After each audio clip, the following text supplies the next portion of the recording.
네, 여러분 이제 본격적으로 우리 기본서를 함께 살펴보면서 이야기를 한번 해보도록 하겠습니다. 오리엔테이션 제가 좀 잔소리가 좀 길었죠? 네. 자, 이제부터는 우리 공부합시다. 자, 여러분 책 전부 다 받으셨을 거예요. 제 책의 뭐 특징에 대해서 잠깐 말씀을 좀 드리면요. 우리가 이론 강의 기본서,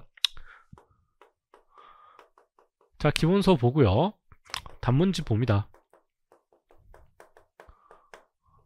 단문 사례집 보고요. 그런 다음에 뭐 그냥 GS 뭐 자료들이라고 하는데 각종 문제들 있죠. 문제들 여러분들이 실제로 실전에서 모의고사라고 생각하시면 돼요. 실제 문제 주어지고요. 여러분들이 작성하고 저한테 보내시면요. 제가 꼼꼼하게 야 이런 점 저런 점 잘못하셨습니다. 잘하셨습니다. 해서 돌려드리는 첨삭. 자, 그 과정 이렇게 세 가지. 여러분 자료 크게 세 가지예요. 그런데 앞에서 잠깐 뭐 길게 말씀드렸죠. 잠깐이 아니죠. 기본서를 압축하고 좀 줄이고 다른 뭐 책들 여러 군데 합쳐가지고 여러분들이 답안지에 쓸 내용을 스스로 정리하는 것이 단문집이라고 했는데요. 그냥 만든다고요. 제가 만들어 드렸다고요. 이게 마음에 안 드시면 바꾸고 여러분 첨가하시고 얼마든지 괜찮다고 말씀을 드렸습니다. 자, 그러면 이 기본서를 여러분들 공부하면 어떻게 되냐면요. 나중에 이 GS에서 좀 좋은 문제들 있잖아요. 그쵸? 그냥 문제만 봐도 안다니까. 여러분들은 민법 모르셔도 문제만 봐도 이거 썼어야 되는데 저거 썼어야 되는데 맞다 이 내용 추가해야지 이런 게 있어요. 그 GS 자료들 학원마다 받아가지고 이 자신의 단문 사례집에다가 다 추가를 시켜가지고 최종문을 만드는 거예요. 계속 기본서에서 혹시 여기 빠져있는 내용인데 필요할 것 같으면 넣고. 그쵸? 그래서 기본서를 나중에 결국 잘 안 봅니다, 여러분. 네, 요것만 봐요. 요것만 추가라 봅니다. 그쵸? 사례 부분도 잘 안 봐요. 단문 부분만 열심히 봅니다. 사례 부분은 그냥 좀 추가시켜주는 부분. 이게 두 개가 합쳐가지고 단문으로 좀 많이 되기 때문에 요즘에 좀 그런 경향이기 때문에 어쨌든 보긴 하는데 어쨌든 요것만 계속 보신다고요. 기본서를 굉장히 소홀히 하십니다. 저도 잘 알아요. 그럴 수밖에 없다는 거 잘 알아요. 하지만 앞에서 잠깐 말씀드렸다시피 기본서를 완전히 배제할 수는 없어요. 기본서를 항상 옆에 갖고 있으세요. 여러분 공부하신 책상 있죠? 책상에 기본서 1회독 전부 다 하시고요. 1회독으로 하면요. 어느 부분에 뭐가 있는지 모릅니다. 강의가 딱 끝나면 1회독이에요. 그리고 여러분들이 복습하면서 한 번 더 보니까 2회독이 되겠죠? 그런 다음에 스스로라도 꼭 한 번은 꼭 보시기 바라요. 그 안에 내용 다 있어요. 시험에 나올 부분은 차고 넘치게 다 있어요. 아셨죠? 그리고 단문집으로 보시고 여러분들 답안 작성하시다가 이런 부분에 강사가 가서 각종 강조해서 얘기하는데 단문집이 없는데 이런 부분이 엄청 많을 거예요. 그렇죠? 그런 부분은 항상 빼가지고 집어 넣으세요. 기본서는요, 여러분 언제 먹어도 든든한 국밥 같은 존재여야 돼요. 아셨죠? 자, 그러면 이제 이 나중에 이 기본서가 여러분께 버림을 받더라도 저는 이걸로 강의를 할 겁니다. 이론 잘 하셔야 됩니다. 이론 잘 아는 사람일수록 답안 잘 써요. 아시죠? 자, 그러면 이제 계약 총론 봅시다. 자, 계약 총론이라고 되어 있는데요. 오늘 진도를 제 교과서에 많이 안 나가요. 왜냐면 할 얘기가 너무 많거든요. 자, 계약 총론. 여러분, 혹시 민법 이거 민법 공부하시는 분들, 공부해보신 분들 있고, 공부하지 않으셨던 분도 있겠는데요. 우리 시험 범위가요, 민법 전체 분량으로 치면 제가 뭐, 페이지 수 정도로만 딱 띄워서 보면, 한 10분의 1이 조금 안 돼요. 이제 10분의 1이 조금 안 돼요. 그렇게 민법이 좀 광범위합니다. 근데 여기 한번 잠깐만, 보겠습니다. 우리 민법이요, 참 공부하기가 좀 어려워요. 여러분 법학 공부하시는 분들 근처에 있으시잖아요. 혹시 법대 출신이시거나 뭐 그런 분들 있을 거예요. 그럼 물어보세요. 너는 무슨 법이 가장 어려웠니? 뭐 보통 7법 이렇게 얘기 많이 하잖아요. 그렇죠? 7법 중에서 뭐가 제일 어려웠니? 라고 물어보면요. 열이면 한 9명 정도는 다 민법이라고 얘기를 합니다. 자, 여러분 법대 공부를 하잖아요. 처음에 입학을 해요. 학교에. 딱 입학을 하면 1학년 1학기 때 처음 들어가는 수업이 뭐 법학 입문, 뭐 법학 개론 막 이렇게 개론식으로 강의를 한단 말이에요. 그게 뭐냐면요. 민법 맨 앞에 부분을 공부를 해요. 그래서 언제까지 공부하냐? 4학년 졸업할 때까지. 로스쿨 딱 들어가시잖아요. 로스쿨 딱 들어가면 처음에 개강하기 3월 2일날 똑같이 개강을 하는데 개강하기 2주 정도 전에 2월 중순 때 학교를 가요. 학교를 가가지고 프리로스쿨이라는 걸 합니다. 그럼 프리로스쿨에서 뭐 하냐면요. 민법 앞부분을 배워요. 법률 행위론이라는 것을 공부를 해요. 여러분 민법 때 공부하셨던 거 있죠? 뭐 당사자 목적 의사 표시 이거. 그걸 해요. 그렇죠. 언제까지? 변호사 시험 보기 그 직전 전주까지 민법 세미나를 계속해요. 이렇게 양이 굉장히 방대합니다. 그 이유는 조금 있어요. 뒤에서 잠깐 말씀드리겠는데 민법이 사법이라는 의미예요. 사인 간의 법률 관계, 국가가 존재하지 않는 사인 간의 법률 관계라는 의미 때문이에요. 즉 국가가 존재하지 않는다는 말은 뭐예요? 누가 나서가지고 야 니네끼리 법률 관계 맺어 이렇게 얘기를 안 한다고요. 야, 너는 여한테 뭐 뭘 할 수 있는 권리가 있고 없고 이런 것을 정해주지 않아요. 자기네들끼리 알아서 정하는 것란 말이에요. 그건 사적 자치 원칙이라고 하는데 자기네들끼리 알아서 개혁하고 자기네들끼리 알아서 권리와 의무를 마음껏 정해요. 그런데 이거 언제부터 그랬을까요? 시계 올려봐요. 언제까지? 쭉 올려요. 어디까지? 오스트랄로피테쿠스가 있을 때까지. 그분들도요, 자신들만의 룰이 있었어요. 그쵸? 오랜만에 채집 활동을 하다가 공구를 발견했단 말이에요. 그럼 자기들끼리 룰이 있었을 거란 말이에요. 우리 부족 중에서 연장자가 좋은 동굴을 차지한다. 뭐 이런 거 있었을 거예요. 그쵸? 그게 그때부터 쭉 내려와서 2024년 12월 대한민국에 딱 온 것이 바로 우리 민법이에요. 그러니까 한번 예를 들어보면요. 이런 거예요. 자, 여기 어떻게 형법이라고 해볼게요. 하나의 법리가 있어요. 하나의 법리라기보다는 제도가 있어요. 그러면 누구는 이러면 법이 뭐 무슨 죄를 진다. 그러면요, 이 사람은요 이런 형벌을 받는다. 죄와 벌, 죄와 벌. 이렇게 돼 있단 말이에요. 그러니까 앞에를 공부를 하면 그 다음 단계, 그 다음 단계, 그 다음 단계 이렇게 진행이 돼요. 그렇죠. 거의 모든 법이 이렇게 진행이 돼요. 여러분 행정법 공부를 하시잖아요. 행정법 어때요? 맨 처음에 공법은 좀 난해한 측면이 있기는 하지만 그래도 뭐 상당성이라는 것을 가지고 여러분 이렇게 방사형을 펼쳐져가면서 공부를 열심히 하시잖아요. 근데 민법은 어때요? 민법은 이렇게 안 돼요. 이게 앞뒤 양옆 상하 좌우가 지들끼리 막 이렇게 마구마구 연결이 돼 있어요. 이게 한 덩어리로 움직여요. 민법은요. 그렇기 때문에 여러분 우리 시험 범위가 민법 전체 중에서 한 요 파트 정도 되거든요. 여기 정도 존재하는 계약법이라는 파트거든요. 자, 요거를 공부를 하려면 여기 앞에서 나왔던 내용들이 마구마구 이렇게 다 들어가 있습니다. 그래서 우리 시험 범위를 공부할 때 여러분 처음 듣는 얘기 막 소멸시효 막 이런 거 나오잖아요. 소멸시효 공부해봤어요?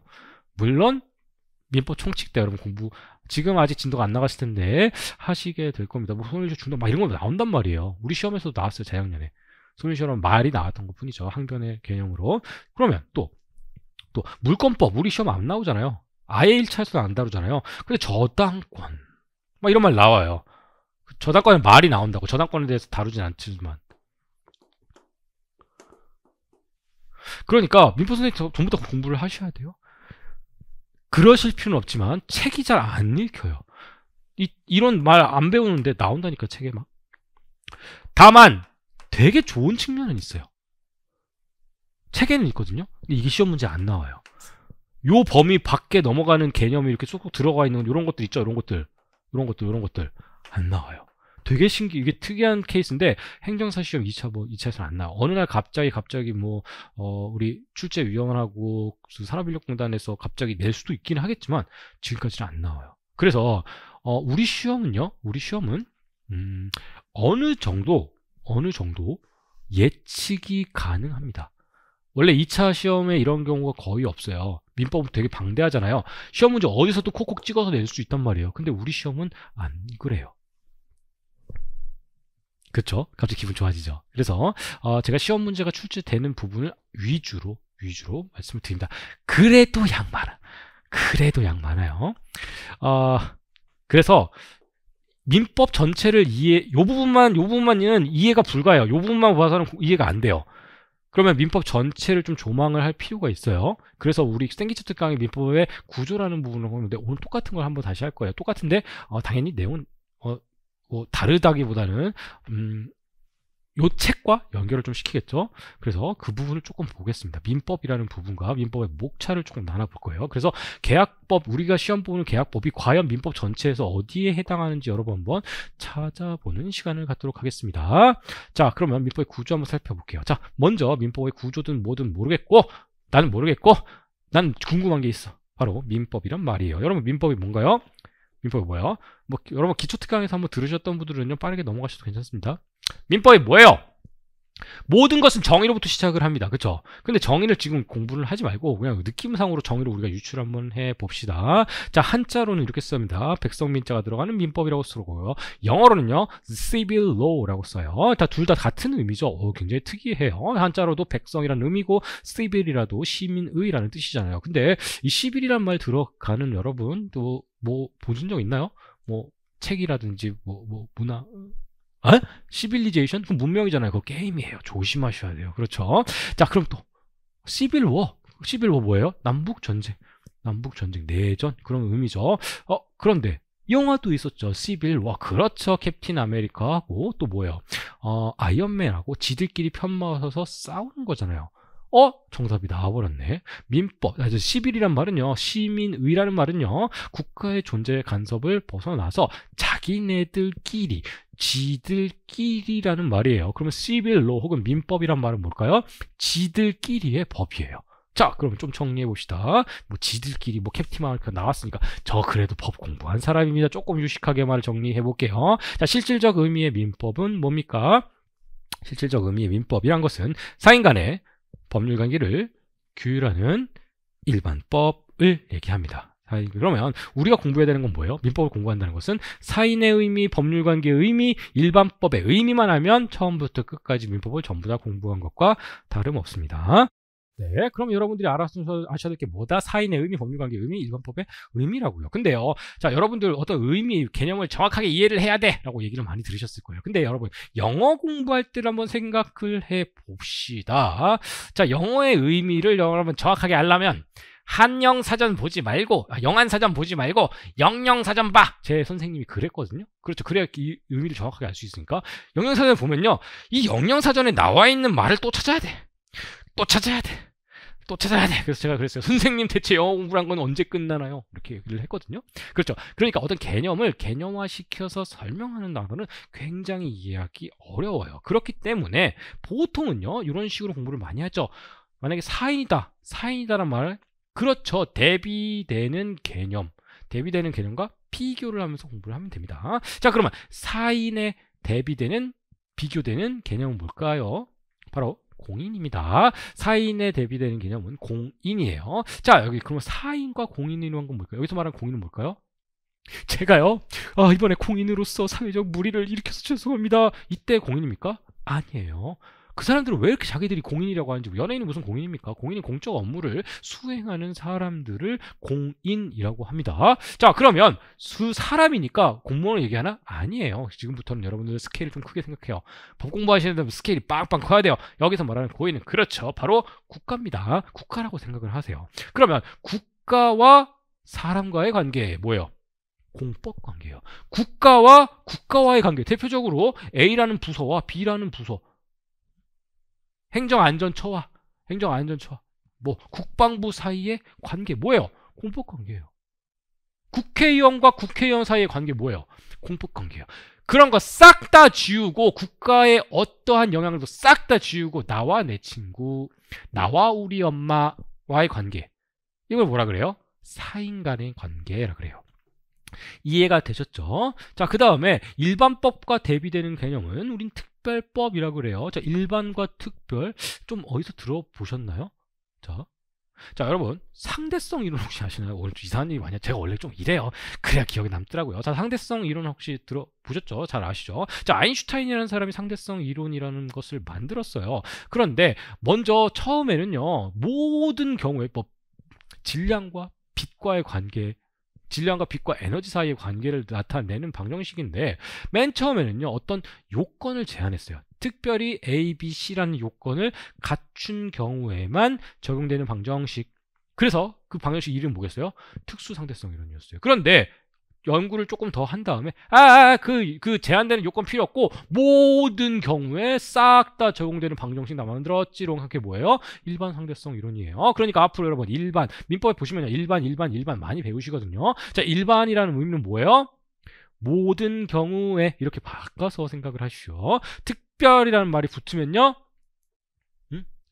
특별한 요건을 갖춘 경우에만, 이렇게 바꿔서 읽으세요. 여러분 민법 총칙하실 때도 일반이란 말 여러 번 나왔습니다. 언제 나와요? 민법 제 2조 뭐예요? 신의칙 뭐예요? 일반 조항으로의 도피를 조심해라. 이런 거 다 배우셨잖아요. 그쵸? 자, 그래서 일반법으로서의 기능을 합니다. 모든 경우에 일단 적용되는 거예요. 민법으로 일반 적용을 시킨 다음에 만약에 특별한 요건을 갖춘 경우, 예컨대 이런 게 있어요. 임대차라는 거 여러분 공부를 하십니다. 임대차. 민법에 임대차라는 게 있어요. 그런데 임대차는요, 계약이기 때문에 문제가 조금 발생할 여지가 있습니다. 그래서 임차인을 좀 더 두텁게 보호하기 위해서 모든 임대차, 민법에 적용되는 모든 임대차 중에 일부 임대차, 즉 목적물이 주택인 경우에는 주택 임대차 보호법을 적용하고요. 상가인 경우에는 상가 건물 임대차 보호법을 적용을 합니다. 그렇죠. 그러면 주택이나 상가 외에는 혹은 주택이 임대차의 경우에도 주택 임대차 보호법이란 법에 없으면요. 아니 민법 적용받는다니까요. 이해가 되시죠? 이해가 되시죠? 이게 바로 특별법이라는 개념이에요. 자, 그러면 남은 게 뭐예요? 바로 남은 게 법률 관계라는 말이에요. 법률 관계. 우리가 공부해야 되는 건 뭐예요? 법률 관계입니다. 누구의? 사인의. 국가 싹 빼고 일단은 법률 관계예요. 그러면 여기서 질문이 하나 들어요. 선생님 그러면 민사소송법이라는 걸 제가 들어봤는데요. 민사소송법은 뭔가요? 자, 민사소송법은 뭐예요? 자, 민법은 법률 관계는 이제 뒤에서 보겠지만 권리에 대해서 이야기하고 누구의 권리가 있다 없다? 권리가 있다 없다를 확인해 줄 사람이 필요하다고요. 그러니까 내가 내 친구한테 돈을 빌려줬는데 친구가 돈을 안 갚아요. 그러면 어떻게 해야 돼요? 이 친구 멱살을 내가 딱 잡고 얘마 돈 갚아 해야 돼요? 아니에요. 그러면 안 돼요. 그 야만의 시대잖아요. 법치주의에서는 어떻게 돼요? 야, 친구야 돈 좀 갚을래? 안 갚아? 기다려. 그럼 나 어딜 가요? 예, 법원으로 갑니다. 법원을. 자, 판사님 제가 돈 안 갚아요. 수 나쁜 놈이에요. 라고 일러 바쳐요. 누구에게? 법원에게. 그러니까 그때 민사소송이라는 과정을 거쳐서 이 친구는 돈을 갚아야 된다, 말아야 된다는 걸 정리한단 말이에요. 그러면 그 민사소송의 과정은 공법일까요? 사법일까요?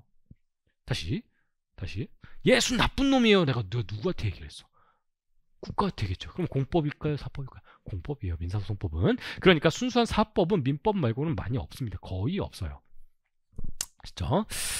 이건 민법, 이거 민법 총칙에서 아마 배우셨을 겁니다. 자, 그럼 법률 관계에 대해서 한번 이야기를 한번 해봅시다. 난 법률은 뭐 대충 알겠고, 관계도 뭐 대충 알겠어요. 그렇죠. 그러면 관계에 대해서 한번 이야기를 해볼게요. 관계가 뭐예요? 여러분들이 알고 있는 관계는 여러 가지가 있어요. 자, 교우 관계라는 게 있습니다. 여러분 친구와의 관계죠. 선후배 관계, 직장 동료 관계, 뭐 왼수 관계, 이런 것들이 있습니다. 이걸 좀 그림으로 그려볼게요. 저는요, 여러분들 문제 풀 때 다 그림으로 이제 바꾸셔서 보셔야 됩니다. 글로 쭉 돼 있죠. 바로 글로 안 나와요. 개념화시키고 체계화시켜야 돼요. 자, 그러니까 그림을 한번 그려보면 A, 갑과 을이라는 사람이 있어요. 이건 사람이에요. 갑과 을 사이에서 이렇게 뿅 끈이 연결되어 있습니다. 만약에 이 끈이 우정 같은 거면요, 교우관계가 되겠고요. 그렇죠. 그리고 직장 사이의 위계라면요, 위계 질서라면 선후배 관계가 됐고요. 증오라고 하면요, 원수가 될 거예요. 그러면 법률 관계는 뭘까요? 이 끈이 뭐야? 끈. 법이 되는 거예요, 법.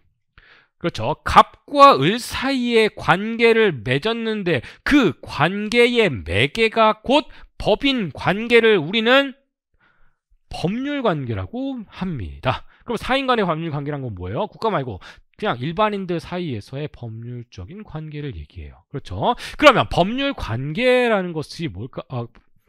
법률 관계를 어떻게 맺을까요? 생각을 해봅시다. 자, 갑과 을이 법 말고 이번에 교우관계로 다시 한번 내려가 볼게요. 자, 여러분들이 처음에 아마 기억이 나실 거예요. 저는 기억이 날랑말랑한데 유치원을 마무리 짓고 초등학교를 들어갔던 혹은 국민학교를 들어갔던 그 순간을 한번 생각을 해봅시다. 다 들어가면요, 좀 문을 이렇게 열었어요.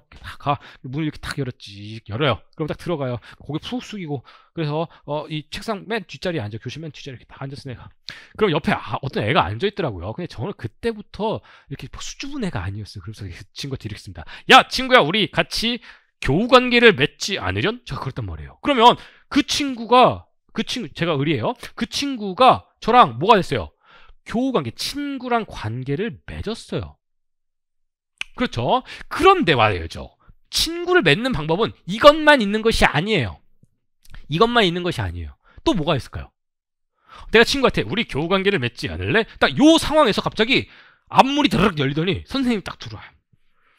얘들아, 떠들지 마. 그럼 딱 얘기를 해요. 자, 오늘부터 너희는 한 반의 친구가 됐단다. 박수. 이렇게 얘기해요.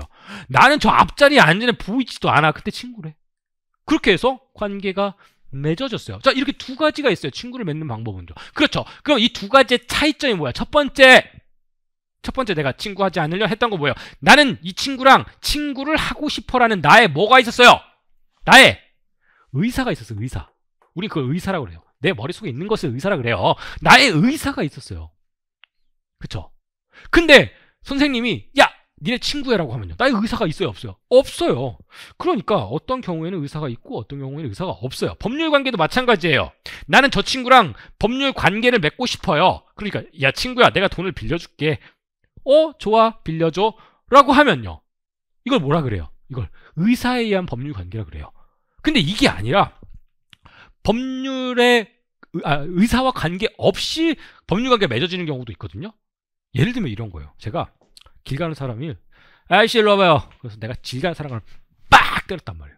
그러면 이 빡 때리는 순간 그 사람은 나에게 손해배상 청구권이라는 채권이 생깁니다. 바로 뭐예요? 법률 관계가 맺어져 버려요. 이 사람은 저기 지나가는 저 사람과 법률 관계를 맺어야겠는걸? 이라고 생각했을까요? 안 했을까요? 그냥 지나갔다니까요. 할 필요도 없었겠죠. 그렇죠. 이렇게 두 가지가 있습니다. 조금 더 유식한 소리, 유식하게. 저 법 공부하는 사람이라니까요. 이렇게. 자, 유식한 말로 법률 행위에 의한 법률 관계를 맺을 수 있고요. 자, 법률의 규정에 의한 법률 관계를 맺을 수가 있는데요. 자, 이 양자의 차이는 뭐냐면, 법률 행위란 것은 의사에 의한 것을 법률 행위라고 그러고요. 의사에 의하지 않은 법률 관계를 우리는 법률의 규정에 의한 법률 관계라고 합니다. 그렇죠. 내가 맞으면 때린 사람에게 손해배상 청구권을 행사할 수 있다라고 민법제 750조라는 법률 규정이 있어요. 그쵸? 그럼 법률 행위는 뭐예요? 그냥 내 친구랑 의사의 합치만 있으면 돼요. 야, 우리 법률 관계 맺자.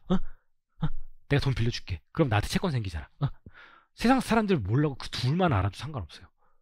이해가 되시죠? 그쵸? 그런데 우리가 법률 관계란 말을 이렇게 쓰지 않고요. 법률 관계 효과를 말합니다. 법률 관계 효과는 뭘까요? 권리 변동이라 그래요. 즉, 법률 관계를 왜 맺냐면요, 친구 사이에서는 따뜻한 마음을, 이 우정이란 마음을 키우기 위해서 관계를 맺을 거 아니에요. 아니, 법률 관계는 왜 맺어요? 권리 때문에 그래요. 권리를 만들기 위해서요. 자, 권리를 변동시키기 위해서라고 합니다. 선생님, 권리를 발생시키기 위해서가 아니라 왜 권리를 변동시키기 위해서라고 이야기를 하시나요? 자, 한번 그림을 한번 생각을 한번 해볼게요. 자, 갑과 을이 매매계약이라는 걸 체결합니다. 여러분, 매매계약 뭔지 아시죠? 매매계약을 체결합니다. 그럼 갑이 가지고 있는 건물을 이렇게 을에게 파는 매매계약을 체결한다고 생각을 해봅시다. 매매계약의 내용, 그 계약 내용은 뭐냐면, 갑이 가지고 있는 건물을 을에게 넘길 테니 을은 대가를 지급해라 라는 것을 내용으로 하는 계약이에요. 나중에 자세히 배웁니다. 자, 이런 게 매매계약이라고 하는데, 자, 보세요. 갑의 이 건물을 소유한다 그러죠. 소유? 죄송합니다. 소유한다고 하거든요. 그러면 소유할 수 있는 권리를 우린 소유권이라고 불러요. 지금 이 건물은 갑에게 소유되어 있습니다. 갑이 소유하고 있습니다. 즉, 갑에게 소유권이란 권리가 있어요. 권리만 생각을 한번 해봅시다. 자, 그러면 이 건물, 이 갑은 매매계약을 체결해서 자, 뿅 넘어갔다면 갑은 소유권을 어떻게 됐어요? 잃었죠. 을은요, 소유권이 발생했죠. 자, 그리고 이 집의 입장에서는요, 여러분 집이라고 생각해보세요. 나의 주인님이 갑에서부터 을로 변경됐거든. 그쵸? 그래서 권리가 한 방에 바뀝니다. 을은 권리가 발생했고 갑은 소멸했으며 집의 입장에서는 주인이 변경된 거예요. 그래서 법률 행위를 통해서 권리가 변동됐다라고 말을 많이 하는데, 법률 행위를 통해서 권리가 발생, 변경, 소멸된다라는 것이에요. 이 법률 행위는 의사에 의한 거죠. 대표적으로 친구한테 불러가지고 야, 내가 너한테 돈 빌려줄게. 야, 내가 가지고 있는 건물 너한테 팔게 하면 각각의 권리와 의무가 발생한다. 계약이라 그래요. 법률행위의 대표적인 예가 계약이에요. 단독행위도 있죠. 취소 같은 단독행위도 있는데, 여러분 그건 민법 총칙에서 많이 배우셨을 테니까 일단 이 법률행위는 계약이라고 바꿔서 읽으시면 됩니다. 그러면 계약의 가장 중요한 요소가 뭘까요? 이미 경감 나왔는데, 계약에서 가장 중요한 게 뭐예요? 의사. 당사자의 의사예요. 그러니까 계약의 성립이란 게 대단한 게 아니에요. 앞으로 여러분 계약은요, 법률행위로 읽어주셔도 상관없는데, 앞으로 계약은요, 약속이라고 읽읍시다. 약속이에요. 약속에 불과합니다. 뭐 채권행위, 계약, 법률행위, 약속 다 거기서 거기인 말이에요. 자, 아시죠? 자, 그러면 한 걸음 더 나가보도록 하겠습니다. 이그젬플 계약. 법률의 규정은 앞에서 얘기를 말씀드렸어요. 뭐 상속이라고 돼 있는데 대표적인 게 때렸을 때, 채권의 입장에서 때렸을 때 법정 채권, 손해배상 채권 같은 걸 얘기를 해요. 자, 야, 이거 이해가 되셨죠? 이제 여기서 이게 뭔지 또 뻗어나가, 막 뻗어나가 민법 전체가 된다고요. 제가 그 예전에, 이건 별 쓸데없는 얘기인데, 이게 뭐냐면, 요즘에 뭐라고 부르죠? 이걸 전지라고 불렀어요. 학교에서 발표 수업하면 요즘에 이런 거 하면 되잖아요. 그쵸? PPT로 쏘고 막 전자칠판으로 보이고 막, 저희 때는 이 전지라는 것에다가 깨알같이 써가지고 이렇게 가져갔잖아요. 그러면 예전에 그 고시 공부하시던 분들 이런 거 많이 했는데, 이 전지에다가 여기다가 가운데 깨알같이 민법이라고 써요. 그 내가 알고 있는 것을 방사형으로 뻗뜨려 나가요. 각 개념을 민법 정의 이렇게 쓰고 여기서 요거 뻗어나가서 이 전지 한 장을 다 써요. 민법은 한 장이 조금 모자라요. 민법은 한 장이 좀 모자라고, 형법 같은 거는 한 장 좀 가능하고 막 그런 게 있어요. 이건 내가 아는 걸 확인하는 초고수, 여러분 이런 거 하지 마세요. 아무 큰 의미 없습니다. 내가 아는 것과 알지 못하는 것을 구분해내는 것을, 능력을 키우는 것이 공부하는 거라 그랬죠. 그런 방법 중에 하나였어요. 그래서 그걸 압축하고 그 압축보다는 거기 중에서 일부만 여기다 지금 적어놓은 겁니다. 그럼 다음으로 가볼게요. 법률행위, 계약이랑도 읽으셔도 된다 그랬어요. 자, 그러면 이 권리를 변동시키기 위해서 계약을 맺는다, 이렇게 읽었어요. 제가 맞는 말인가요? 맞는 말이죠. 그럼 여기서 말하는 권리가 뭔가 한번 생각을 해봅시다. 사인으로서의 권리, 그러니까 법률행 계약의 목적이 되는 권리, 계약의 내용이 되는 권리가 뭘까요? 지배 소유권을 목적으로 해서 계약을 맺을 수 있다니까요. 돈을 빌려주면 대여금 채권을 목적으로 계약을 맺을 수가 있어요. 그쵸? 그럼 민법에서 관심이 있는 권리는 뭘까요? 권리란 건요, 여러분 헌법 같은 거 배우시면 권리 종류 굉장히 많아요. 뭐 자유권적인 기본권 해가지고, 뭐 기억 들어보셨나요? 재산권이란 거 들어보셨어요? 그래서 행복 추구권이란 권리 들어보셨어요? 또 평등권, 그렇죠? 또 무슨 자유 이런 거 많이 들으셨고, 뭐 직업 선택의 자유, 뭐 주거의 자유, 뭐 이런 거, 그쵸? 다 권리예요. 그런데 민법에서 관심 있는 권리는 뭘까요? 바로 재산권입니다. 두 번째는요, 가족법상의 권리예요. 자, 이 계약이라는 것은요, 당사자의 의사만 합치가 되면, 다 약속만 하면 계약이라 그랬죠.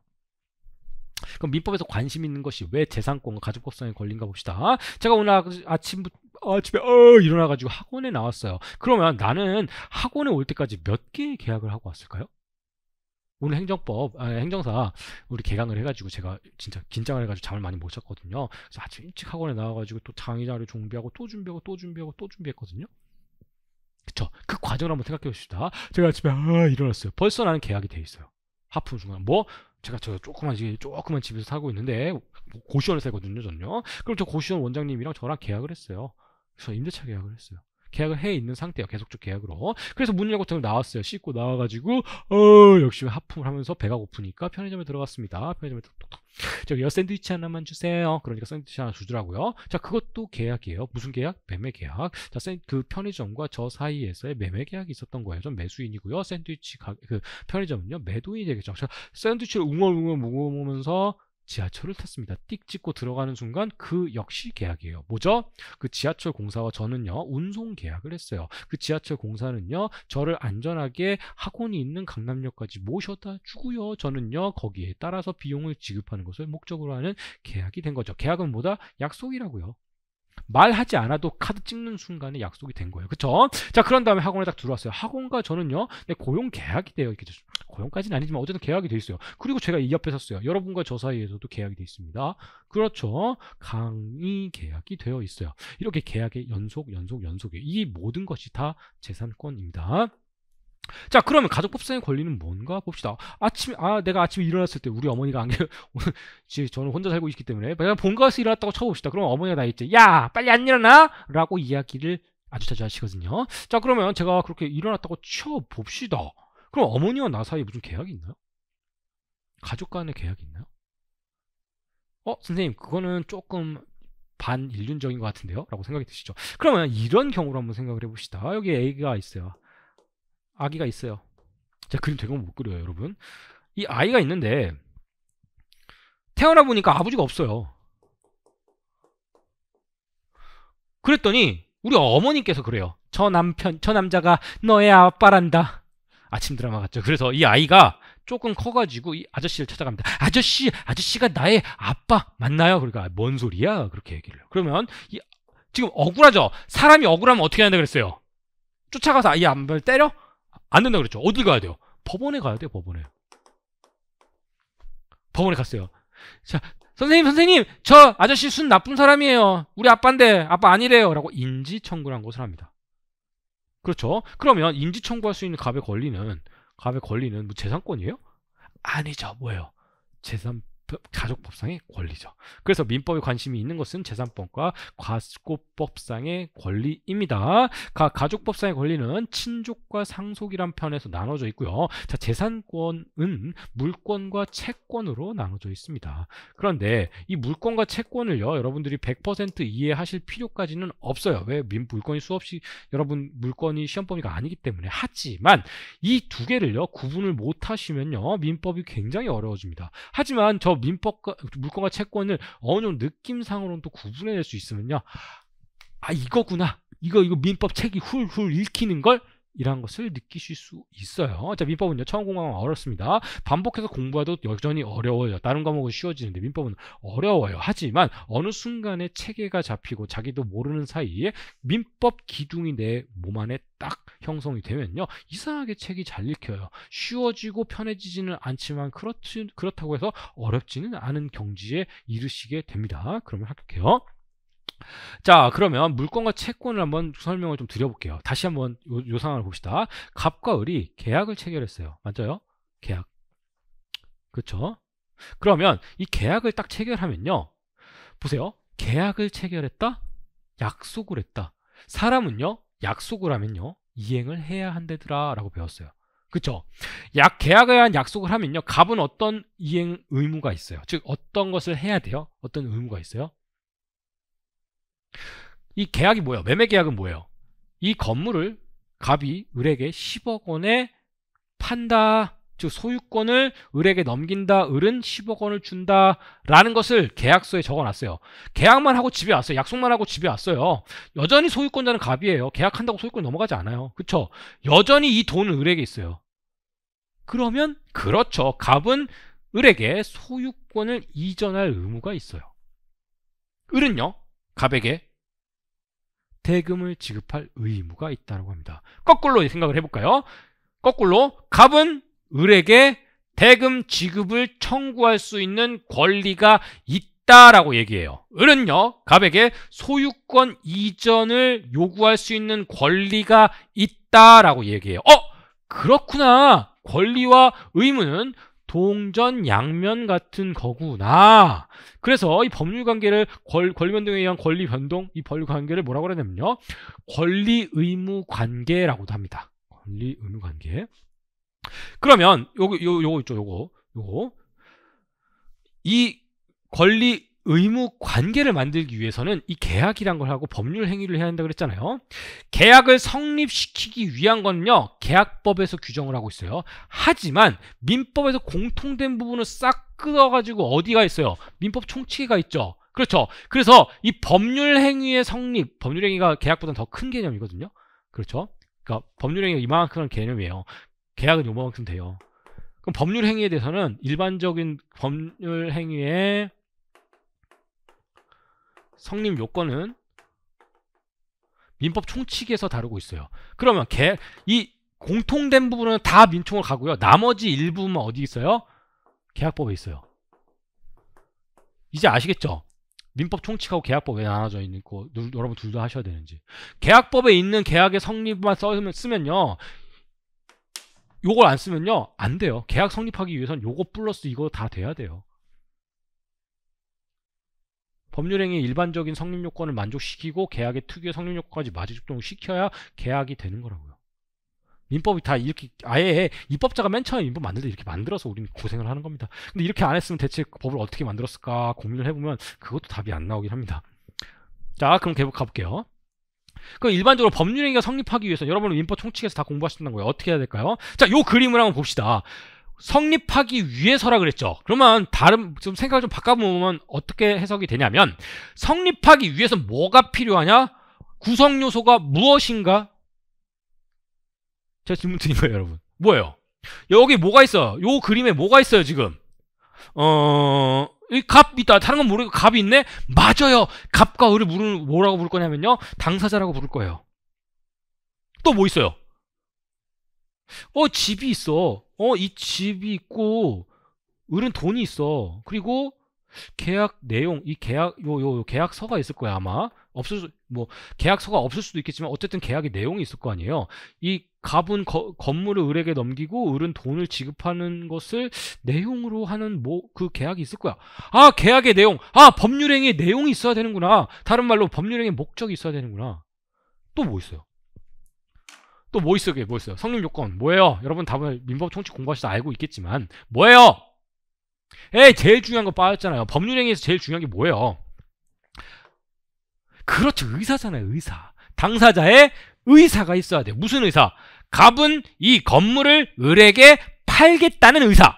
을은 건물을 사겠다는 의사. 이 양 의사의 합치가 있어야 될 거 아니에요. 머릿속으로만 나 저 건물 사고 싶은데 나 저 건물 팔고 싶은데 하면 뭐하냐고요. 세상이 바뀌지 않아요. 그대로예요. 맞아요? 맞습니다. 그래서 의사가 중요한데 우리 책에는 의사라고 안 돼 있어요. 뭐라고 돼 있죠? 의사표시라고 돼 있어요. 왜? 머릿속으로만 가지고 있으면 아무것도 안 된다니까요. 결국에 나의 의사표시가 있어야 됩니다.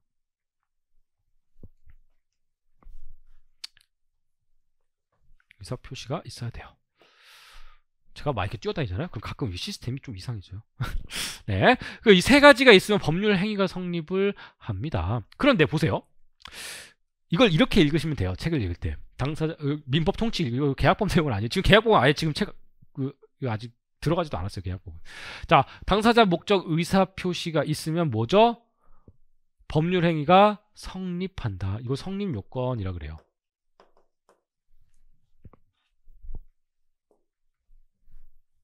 성립 요건. 당사자 목적 의사 세 가지. 그런데 보세요. 이 세 가지만 있으면 그냥 계약이 성립한대. 세 가지요. 근데 보세요. 만약에 갑과 을이 이런 걸 얘기를 합니다. 야, 너 나랑 결혼하자. 을이 좋아. 이러면 결혼이 돼요? 맞아요. 혼인도 그래서 계약이에요. 가족법상의 권리예요. 혼인도 계약. 자, 이거는 오케이. 야, 내가 너한테 10만 원을 빌려줄게. 좋아. 계약 성립했어요. 아무 문제가 없어요. 근데 보세요. 갑과 을이 모아서 야, 을아, 저기 가서 칼로 한 방 찌르고 와. 당사자 있죠? 목적이 뭐예요? 칼로 찌르면 내가 10만 원 줄게. 의사표시는요? 내가 의사가 있고 을이 좋아. 이렇게 의사 합치 있었죠. 그럼 성립했어요? 성립 안 했어요? 성립했어요. 계약이 성립했다고요. 그런데 그 계약의 효력까지 인정을 해야 될까요? 사적 자치의 원칙. 계약은 니네 마음대로 해라니까 계약은 마음대로 성립시킬 수 있지만 여기에 대해서 그걸 효력을 마구마구 인정할 수가 있을까요? 없어요. 그러니까 효력 발생 요건이 따로 있어야 됩니다. 그걸 여러분 민법 총칙에서 배우셨을 겁니다. 당사자는 뭐예요? 당사자에게는 능력이 있어야 된다. 권리 능력, 행위 능력, 의사 능력이 있어야 된다. 자, 권리 능력이란 것은 권리와 의무의 주체가 될 수 있는 능력. 자, 행위 능력이란 것은 자신이 어떤 행위를 이거 설명하는 시간 아닌데요. 그리고 행위 능력이 있고 의사 능력이 있고 목적은요. 당사자의 확정, 가능, 적법, 사회적 타당성이 있어야 효력이 발생을 하죠. 앞에서 사람 찌르고 오는 것은요. 뭐예요? 적법성도 없을 거고요. 뭐 또 사회적 타당성도 없기 때문에 효력이 없습니다. 의사 표시는요. 의사 표시가 서로 일치하고 적어도 하자가 없어야 된다. 자, 이런 요건을 갖추면 뭐죠? 효력이 발생합니다. 그러면 여기까지 다시 밑으로 내려와 볼게요. 자, 보세요. 갑과 을이 매매 계약을 체결했으면 각각의 어떤 권리와 의무가 발생한다는 것까지 얘기를 했어요. 그렇죠? 그러면 생각을 조금 더 들어가 봅시다. 한 걸음만 더 들어가 봅시다. 어떤 계약을 하잖아요. 그쵸? 매매 계약을 체결하고 집에 왔어요. 얘네들 갑과 을은. 갑과 을 사이에 뭐 바뀐 게 있어요? 없어요? 권리가, 소유권이 바뀐 게 있어요? 없어요? 없어요. 약속만 하고 온 거예요. 친구랑 돈을 빌렸어요. 친구야, 한 달 뒤에 돈 갚아. 약속만 하고 왔어요. 그렇죠. 그러니까 계약이란 건 굉장히 재밌는 게 계약이란 굉장히 재밌는 게 이행이란 걸 해야 돼요. 이행이란 걸 반드시 결부시켜서 이행을 해야 됩니다. 그러면 계약이란 것을 하게 되면 소유권 이전 의무, 대금 지급 의무가 발생한다 그랬잖아요. 또 상대방에게 그 대금 달라고 청구할 수 있는 권리라고 그랬잖아요. 그러니까 이렇게 그럴 수도 있어요. 계약을 하잖아요. 계약이란 말은 계약을 하면 상대방에게 특정한 행위, 즉 계약의 내용을 이행하라고 청구할 수 있는 권리가 발생을 해요. 그 특정한 행위를 우리는 급부라고 불러요. 급부는 여러분도 익숙할 겁니다. 반대, 급부로서 이런 얘기 많이 쓰잖아요. 그쵸?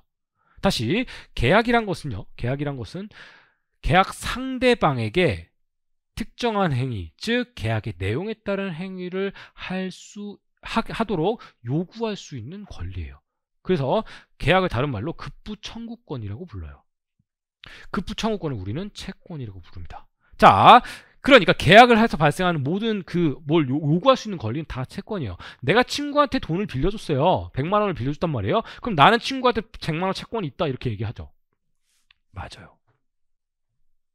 이게 채권입니다. 그럼 채권의 특성 재밌는 게 또 뭐가 있냐면 채권은 누구한테만 청구할 수 있어요? 누구한테만 채권을 행사할 수 있어요? 누구한테만 주장할 수 있어요? 채권이란 것은 나랑 계약했던 그놈, 세상에 딱 한 사람, 계약의 상대방, 뭐라고 그러죠? 채무자한테만 주장할 수 있는 권리입니다. 볼까요? 내가 친구한테 100만 원을 빌려줬어요. 지나가는 사람이 누가 지나가? 에이 아저씨 돈 갚아요. 나 100만 원. 할 수 있어요? 없어요? 없죠. 나도 빌려준 그 사람한테만 하는 거예요. 그래서 이럴 채권을 상대적 효력이라고 합니다. 뒤에서 정리를 아주 간단하게 좀 해볼 거예요. 그런데 대비해서 물권이란 권리는 재밌어요. 물권은요, 내가 건물을 소유하고 있어요. 그럼 동네 사람들, 나 이거 소유권 있어요. 에이, 이거 건물 내 거예요. 주장할 수 있어요? 없어요? 에이, 거기 남의 집에 왜 들어와요? 나가요. 할 수 있어요? 없어요? 할 수 있죠. 물권은 누구에게나 주장할 수 있는 권리입니다.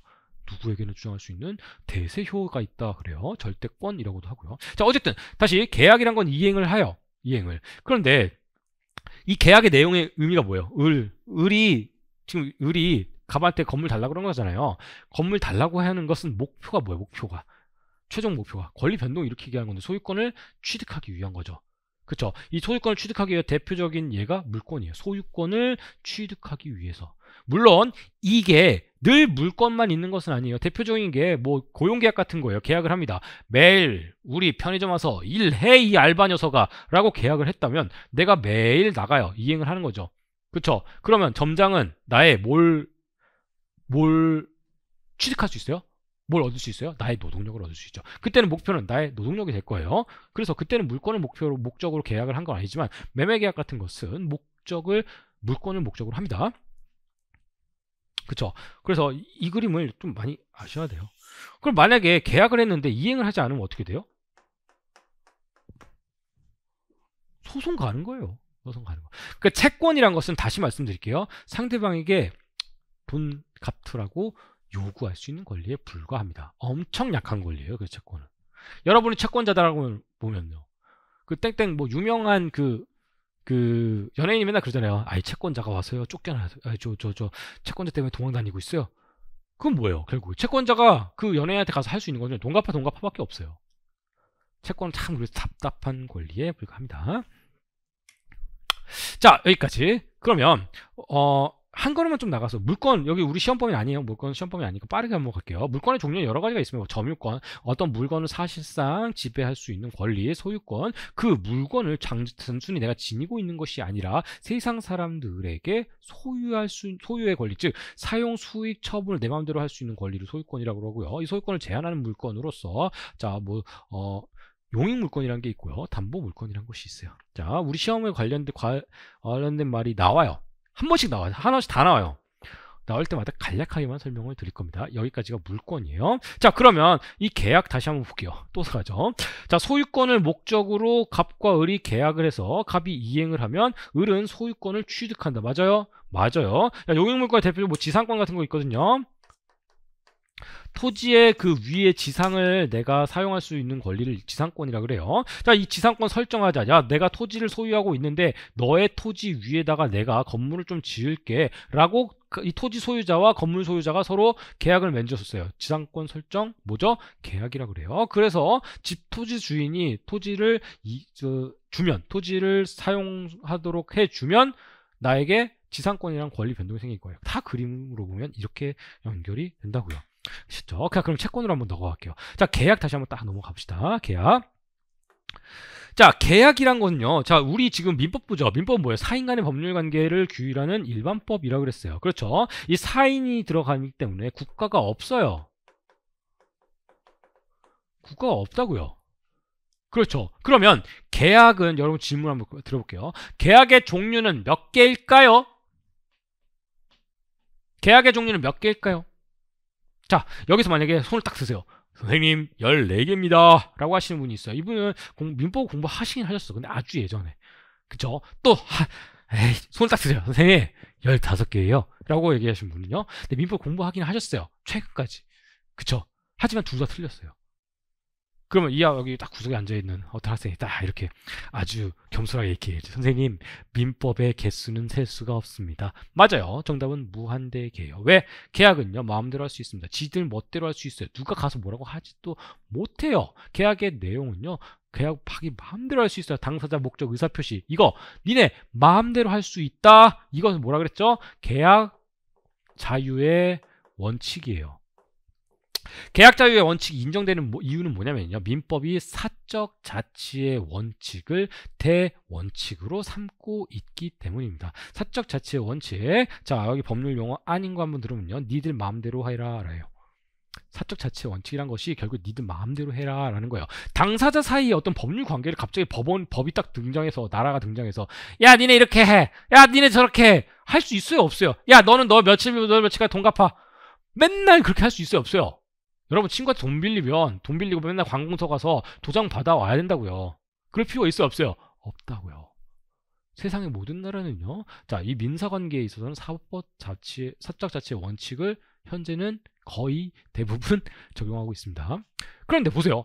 당사자 니네 멋대로 하고 목적 니네 멋대로 하고 의사표시 니네 멋대로 해가 사적 자치의 원칙이라고요. 그럼 어떻게 됐어요? 세상이 개판이 되죠. 사람 찌르고 오는 내용에 계약한다니까요. 그러니까 항상 이렇게 읽으세요. 자, 사적 자치의 원칙 중에 계약 자유의 원칙이거든요. 계약 자유의 원칙, 사적 자치의 원칙을 언제나 인정할 수 없고 그것을 제한하는 제한 원리들이 있습니다. 대표적인 게 뭐예요? 여러분 배웠어요. 민법 총칙에서 뭐예요? 신의칙이에요. 뭐 사회적 형평의 원칙 등등이 있습니다. 자, 그러면 이걸 앞으로 이렇게 읽습니다. 자, 당사자 목적 의사표시 사적 자치의 원칙에 따라서 니네 마음대로 해. 다만 최소한 요것만은 지키자. 그 요것만은 지키자 하는 것들이 뭐예요? 제한 원리들이에요. 그쵸? 뭐 법률도 있고요. 뭐 민법상 일반 원칙으로 신식도 있고 뭐 이런 것들이 있습니다. 자, 다시 어쨌든 그러면 사적 자치 원칙, 계약 자유의 원칙이니까 대한민국이 처음 생긴 다음에 각각의 국회의원들 이제 모았죠. 그런 다음에 이제 법을 좀 만들어야 되는데 법을 딱 만들려고 하더니 야, 민법은 사적 자치 원칙 해야 되는 거 아니요? 그러니까 맞다. 계약은 지는 마음대로 하게 해야지. 뭐 따로 정하지 말고 계약이 성립하기 위한 요건들 몇 가지 적어가지고 하자. 그랬어요. 그러면서 사람들한테 반포를 했습니다. 자, 동네 사람들 다 모여봐요. 동네가 여기 대한민국이에요. 대한민국 사람 다 모여봐요. 계약은 니네 맛대로 해요. 해보니까 사람들이 맨날 하는 것들이 똑같더라. 자, 소유권을 목적으로 뭘 해요? 증여하고요. 증여가 뭐예요? 공짜로 주는 거예요. 매매예요. 매매가 뭐예요? 돈 주고 파는 거예요. 교환해요. 교환이 뭐예요? 돈 말고 다른 목적물을 서로 바꾸는 거예요. 소유권을 목적으로. 자, 그리고 또 뭐예요? 뭘 빌려대. 사람은 소비대차. 뭐예요? 내가 물건을 빌린 다음에 사용하고 소비한 다음에 똑같은 뭐 동종동량의 물건으로 반납하는 것을 목적으로 하는 계약이에요. 뭐야 결국 이거 돈 빌리는 거야. 돈 빌리는 거. 소비대차. 사용대차는요 공짜로 남의 물건 쓰는 거예요. 임대차는 뭐예요? 일단 남의 물건 쓰고 돈 주는 걸 임대차라 그래요. 자, 맨날 이런 걸 하더라. 이거 말고도 뭐 노동력을 목적으로 하는 고용, 도금, 여행, 위임, 임치 이런 거 하고요. 현상 광고, 종신정임금, 화해, 조합 이런 거예요. 원래 처음부터 15개는 아니었습니다. 처음에 몇 개 있다가 조금씩 늘어났어요. 자, 국회의원들이 니네 계약 마음대로 해봐 했더니 맨날 하던 게 뭐 9개여서 10개가 되고 10개에서 11개가 되고 지금 현재 15개가 늘어난 거예요. 맨날 하는 게 이 정도. 왜? 맨날 하다 보면 분쟁이 많이 발생하고 분쟁이 많이 발생하니까 거기에 대해서 좀 더 정확하고 명확한 원칙을 만들기 위해서 법률로서 정해놓은 거예요. 그렇죠. 그럼 매매 계약의 제도가 없으면 우리 매매 계약 못 할까요? 아니에요. 얼마든지 마음대로 할 수가 있습니다. 자, 이렇게 민법에 정해져 있는 15개 계약을 뭐라 그러냐면요. 전형 계약이라 그래요. 자, 계약을 하면요. 급부가 발생한다 그랬죠. 급부가 발생해요. 그럼 매매 계약 같은 급부는 뭐 있을까요? 여기 다 했어요. 매매 계약. 매매 계약을 맺으면, 즉 매매 계약의 내용이 뭐예요? 매도인은 목적물을 소유권을 을에게 이전하고 매수인은 대금을 지급하는 것을 목적으로 하는 계약이 매매 계약이다. 그래서 각각 청구할 수 있어요. 증여계약도 마찬가지. 증여계약 들어가면요. 여기에 따른 급부가 쭉 써있고요. 교환계약은 급부 쭉 써있고 소비대차 다 각각의 하나씩 해요. 소비대차 계약이든 무슨 계약이든 각각 급부의 내용이 써 있습니다. 그러니까 여러분들은 여기 요 전형계약을 공부할 때는 뭐예요? 그 급부의 내용을 공부하시는 거예요. 이해가 되세요? 자, 그러면 전형계약을 맺으면 채권이 발생한다 그랬죠. 다시 계약을 맺으면 채권이 발생해요. 그럼 이 전형계약으로 발생하는 채권을 우리는 일반적으로 약정채권이라고 많이 부릅니다. 약정채권은 15개만으로 발생하는 채권은 아니에요. 이거 말고도 얼마든지 발생을 할 수 있지만 일단은 전형계약이. 그러면 전형계약이 아닌 비전형계약도 있겠죠. 민법에는 없지만 자기들끼리 마음대로 할 수 있다며. 그렇죠. 그런 걸 또 이걸 유명계약이라도 무명계약이라고도 해요. 무명계약에 의한 약정채권 이런 것도 있을 수 있습니다. 그럼 약정 말고 반대는 뭐예요? 의사에 의한 거예요. 의사에 의한 거. 의사에 의하지 않은 걸 뭐라 그래요? 법률의 규정이라고 그랬죠. 법률의 규정을 줄이면 비빔냉면을 비냉 줄이는 것처럼 법률의 규정을 줄이면 법정이라 그래요. 그것을 바로 법정채권이라고 합니다. 당사자의 의사가 없이도 채권 채무관계가 발생할 수 있다. 아주 극히 좀 제한된 경우에서만 발생을 하는데 앞에서 하나 했죠. 친구 때리면 친구가 나한테 채권 생기고 내가 채무가 생긴다 그랬어요. 그걸 뭐라 그러냐? 불법행위에 의한 손해배상 청구라 그래요. 자, 우리 민법에서는 이런 것처럼 법정 채권을 딱 3가지만 인정을 합니다. 다행히도 법정 채권 조금 어렵거든요. 우리 시험 범위가 아니에요. 다행히도 법정 채권은 사무관리 부당이득 불법 행위. 사무관리 하니까 머리가 번쩍하죠. 우리 시험 사무관리는 그 사무관리론은 엄밀히 말하면 관련이 없습니다. 자, 어쨌든 요렇게 채권이 정리가 됩니다. 자, 그러면 한번 보세요. 자, 요 그림에서 말이죠. 요 그림에서 민법에서 공통된 부분을 싹 다 끌어오면 어디겠어요? 이거겠죠. 당사자. 그렇죠. 당사자가 무엇이냐? 권리능력이란 건 당사자가 권리 의무의 주체가 될 수 있는 능력. 구체적으로는 법인이 있고 자연인이 있다. 자연인이 있으니까 자연인 안에는 행위 능력 있고 의사 능력에 대해서 얘기를 한다. 자연인 법인 했어요, 안 했어요? 권리의 주체에서. 여러분 하시고 계시나요, 요즘에? 그리고 법인, 뭐 비법인 사단 쭉 가잖아요. 민법 총칙 이거 하는 거예요. 목적 했어요, 안 했어요? 하죠. 확정 가능 적법 사회적 상승 하잖아요. 의사표시 하죠. 107조, 108조, 109조, 110조, 111조 하시죠. 그렇죠. 여기가 민법 총칙이에요. 자, 당사자를 조금 더 확장해 볼까요? 세상은 복잡 다단해지는데 언제까지 당사자 혼자만 일하고 있습니까? 뭐가 필요해요? 대리인이 필요합니다. 그래서 대리가 있어요. 어디 있어요? 민법 총칙이 있죠. 목적을 좀 더 확장해 볼까요? 계약에 몇 월 며칠까지 계약해다. 이 날짜가 정해질 수도 있고요. 첫눈 오는 날 내가 100만 원 줄게. 이렇게 어떤 기한이 있을 수도 있고, 혹은 네가 시험에 합격하면 내가 벤츠를 줄게. 즉 조건이 있을 수도 있어요. 이런 걸 뭐라 그래요? 부관이라 그래요. 그렇죠. 목적이 확장된 것이 부관이에요. 자, 부관도 우리 시험 범위가 있겠죠. 자, 그렇죠. 자, 여기 이런 것들을 민법 총칙이라고 합니다. 민법 총칙. 모든 권리에는 그래서 공통된 부분을 뽑아낸 총칙이라는 부분이 있고요. 각칙이라는 부분이 있어. 총론, 강론이라는 부분이 있어요.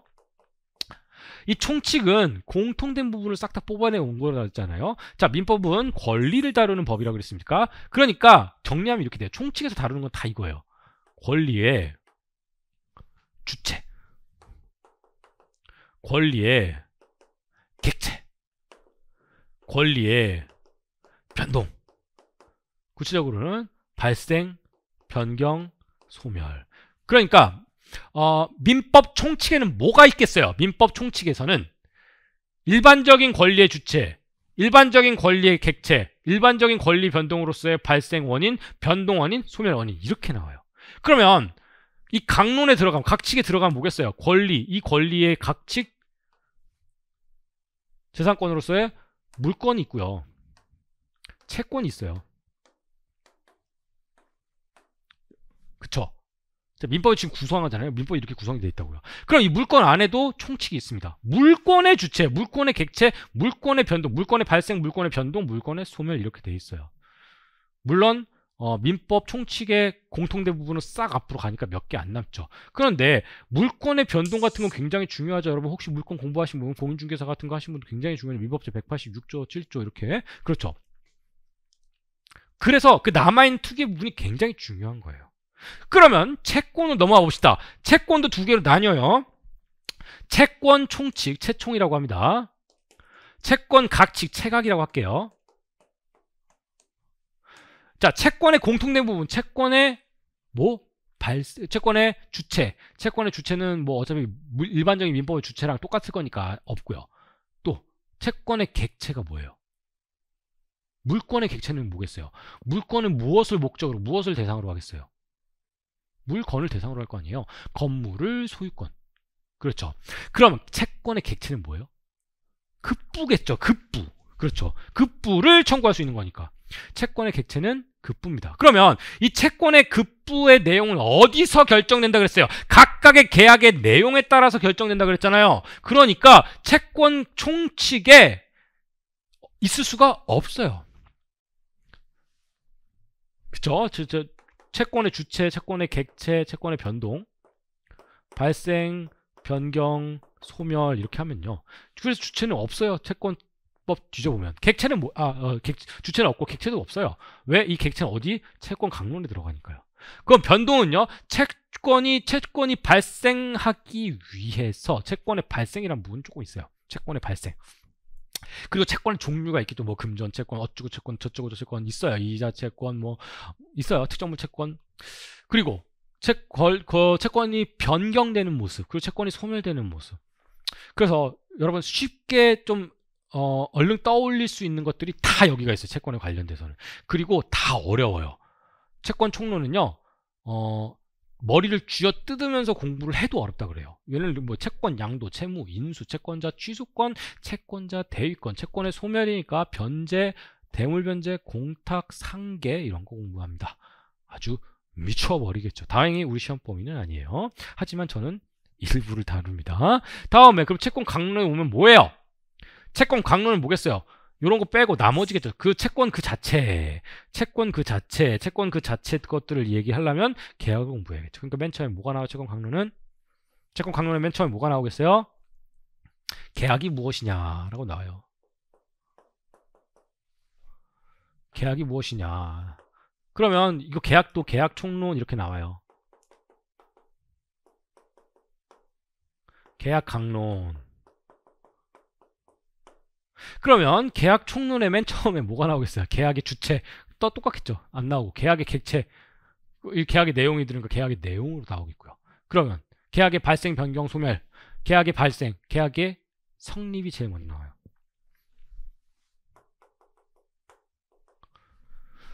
계약의 변경. 계약 변경시킬 수도 있어요. 그렇죠. 계약의 효력이겠죠. 효력.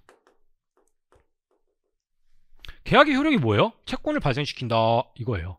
근데 그거는 채권법, 채권 총론에서 다 쓴다니까요. 채권의 효력으로 다 들어간다니까요. 그러니까 앞으로 채권 총론 혹은 민법 총론으로 보낼 거 싹 다 버리고 남아있는 게 두 가지예요. 동시이행 항변권과 위헌 부담. 이런 거 두 가지밖에 없어요. 그리고 계약의 소멸. 계약을 소멸시키는 계약은 뭐예요? 법률행위죠. 법률행위 소멸 뭘로 시켜요? 법률행위 소멸. 요것들 없어지면 소멸하죠. 또 언제 소멸해요? 일반적으로 소멸시효 이런 거 하죠. 그쵸? 근데 그게 아니라 계약만 딱 소멸시키는 아주 특유의 제도가 있어요. 해제라고. 그걸 해제라고. 이름이 해제예요. 소멸로서 해제를 공부합니다. 그러면 계약 강론은 뭐겠어요? 구체적인 계약들 내는 거 나와요. 뭐예요? 이게 계약 강론인 거예요. 그래서 이해되세요? 참 길게도 왔네요. 길게도 왔네요. 아이고. 그러니까 우리 여러분 책 보시면 목차가 이렇게 돼 있을 겁니다. 갑자기 생뚱하게 제일 먼저 뭐가 나와요? 계약 총론,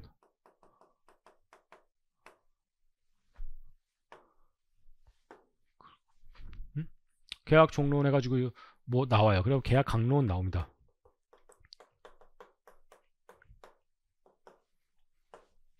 목차가 왜 이렇게 구성되어 있는지 이제 아시겠어요? 이런 설명 들어보신 적 한 번도 없어. 저는 목차에 약간 목숨 걸었습니다. 야, 우리 시험 특히 우리 논술형 시험, 사례형 시험 문제는 목차를 어떻게 구성하는지가 끝이에요. 목차만 제대로 구성이 되어 있으면 그 답안이 당연히 논리적으로 답이 나올 수밖에 없어요. 목차 잡는다 이런 얘기 많이 하잖아요. 목차 잡으면 끝이에요. 그 안에 구체적인 내용은 내가 머릿속에 기억하나 하지 못하냐 이 문제지, 당연히 머릿속에 모든 내용을 기억하고 있다라는 걸 가정했을 때 목차를 잘 잡은 사람이 답안지를 잘 쓰는 거예요. 그리고 그 목차를 잘 구성해야지 논리적으로 구성이 된 거고요. 그러면 우리 민법은 얼마나 논리적이겠어요. 목차들이 왜 이렇게 구성되는지 우리 좀 알아야 될 거 아니에요. 근데 그런 거 한 번도 비판적으로 생각해 보신 적 없을 겁니다. 공부하시는 분들도. 이런 이유 때문에 맨 처음에 뭐가 나오겠어요? 그래서 공통된 부분 앞으로 다 가버렸으니까 계약 성립이 나와요. 자, 일단은 이렇게 하면 여러분 뭔 소리야? 이렇게 지금 이러실 테니까 계약 총론이 있고요. 계약 강론이 있어요. 우리 시험범위에요.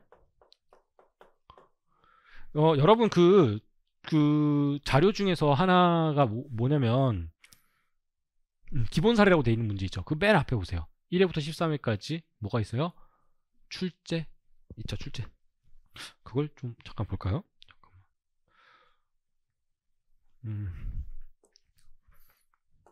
여기 기본 사례라고 돼 있는 부분에서 요거 있죠. 요걸 한번 볼게요. 이 앞에가 어이고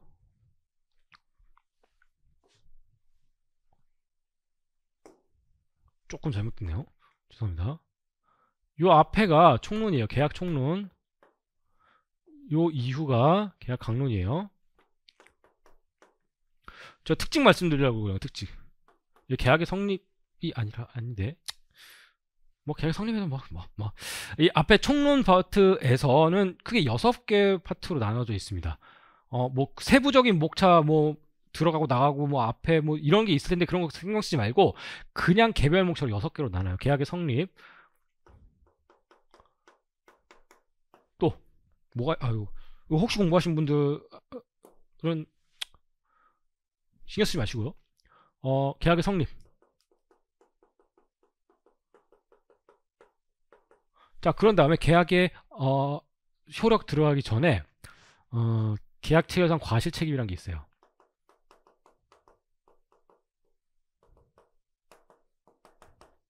뭐 이거 책으로 보면 이거 단문집으로 한 페이지짜리예요. 이거 한 페이지, 계약 성립은 조금 몇 페이지 돼요. 몇 페이지 되지만 이건 실제로 한 페이지 조금 넘는 수준.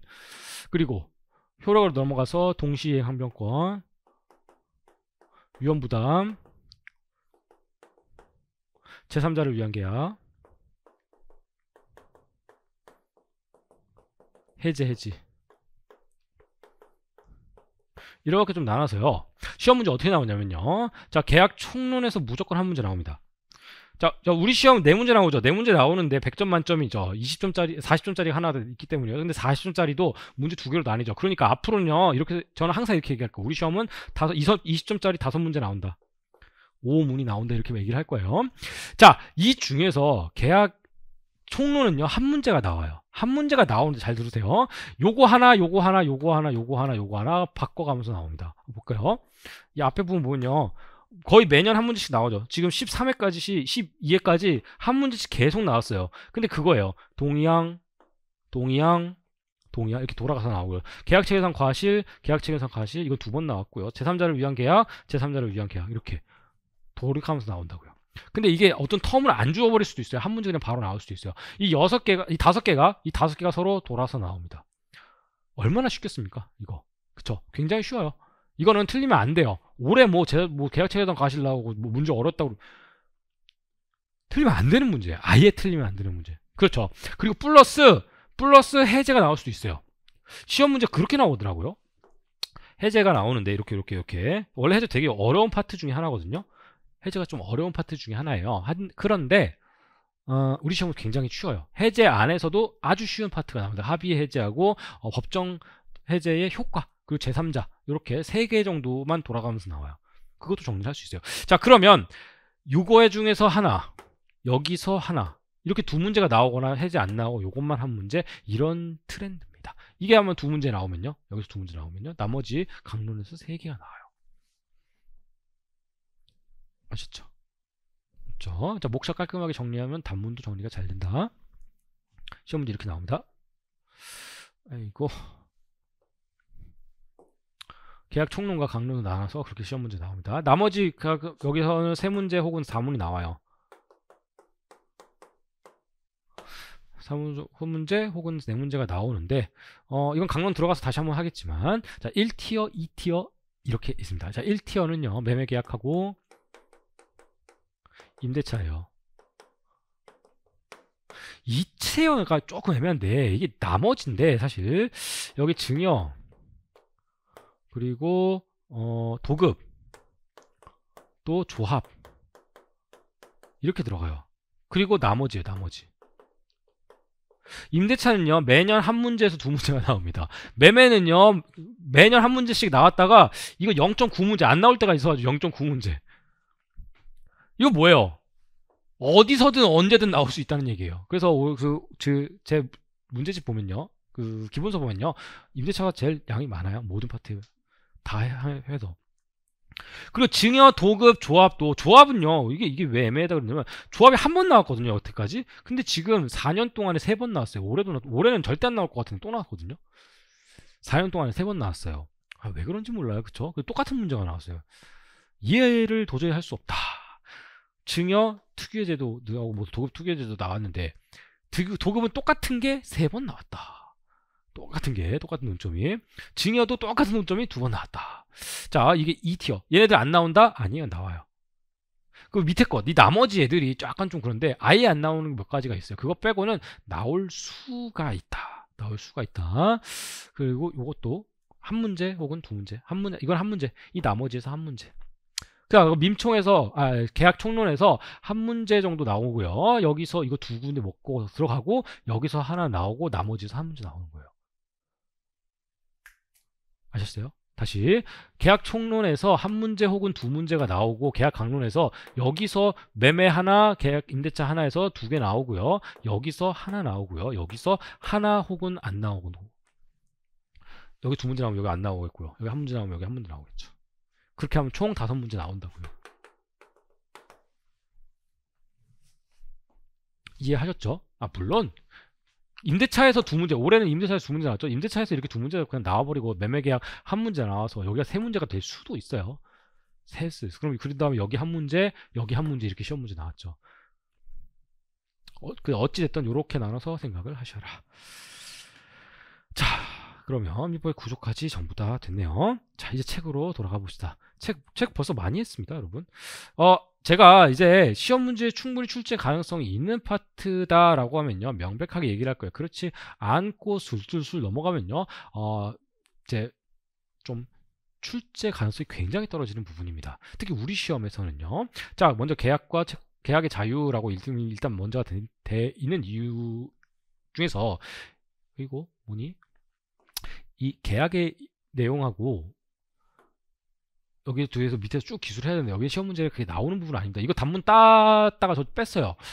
단문 따 있는 책도 있을 텐데 나올 가능성이 굉장히 떨어질 것 같아요. 여기 채권과 계약의 의의 쭉 나왔습니다. 채권은 특정인에게 특정한 행위를 요구할 수 있는 법적 권리를 얘기한다. 이 행위를 급부라고 합니다. 제 책에 이게 일단 조금 죄송합니다. 좀 사과를 드릴게요. 괄호가 되게 많아요. 보시면요, 제 책에는 괄호가 되게 많아요.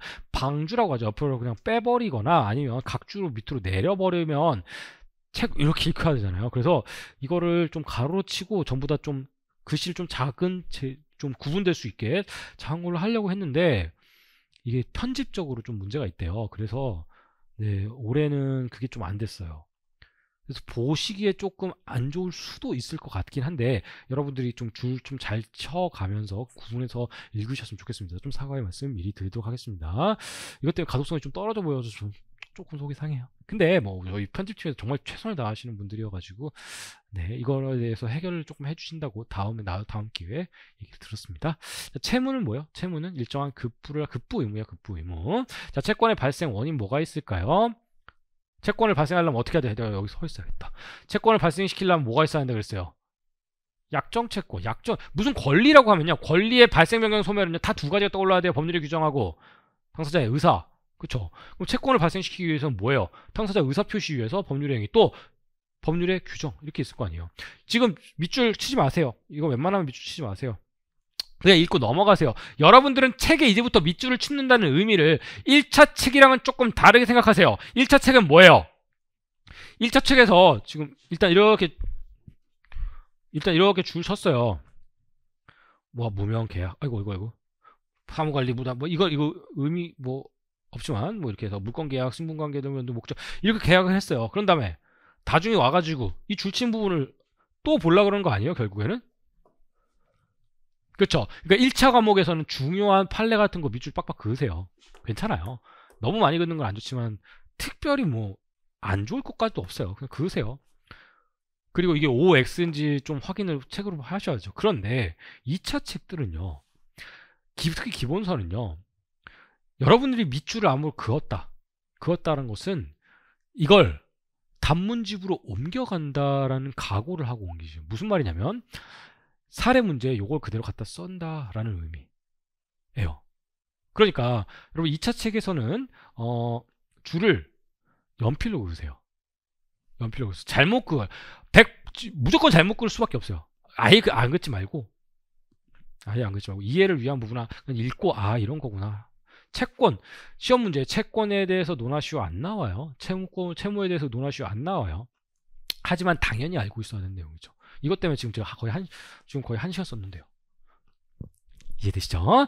자, 그러면 여기까지. 자, 계약의 의미 광의. 자, 가끔 우리 민법에서 광의, 협의라는 말이 나올 거예요. 광의는 넓은 의미로. 자, 협의란 것은 좁은 의미로라는 의미예요. 자, 넓은 의미의 계약 중에 3장 2편 3장의 계약법. 이거 뭐죠? 이거 전형계약 얘기하는 겁니다. 자, 계약의 자유와 그 원칙, 사적 자체 원칙이 나왔네요. 자, 민법의 대원칙이니까 한번 공부를 좀 해볼게요. 읽어볼게요. 가끔 민법 총칙 여러분 공부하시니까요. 신의칙이 엄청나게 큰 내용인 것처럼 느껴지잖아요. 신의칙이. 그쵸? 근데 신의칙은요, 민법에서 대원칙이 아니에요. 대원칙은 사적 자체의 원칙이에요. 아유, 계속 죄송합니다. 사적 자체의 원칙이 대원칙이고요. 이것을 제한하는 원리로서 신의칙 등이 있는 거예요. 사회적 형평의 원칙이라 그래요.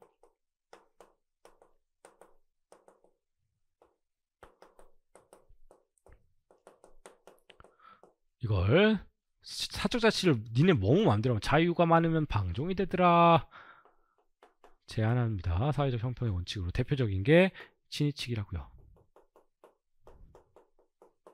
자, 사적 자체의 원칙이란 사업상의 법률 관계는 개인의 자유로운 의사에 따라야 된다.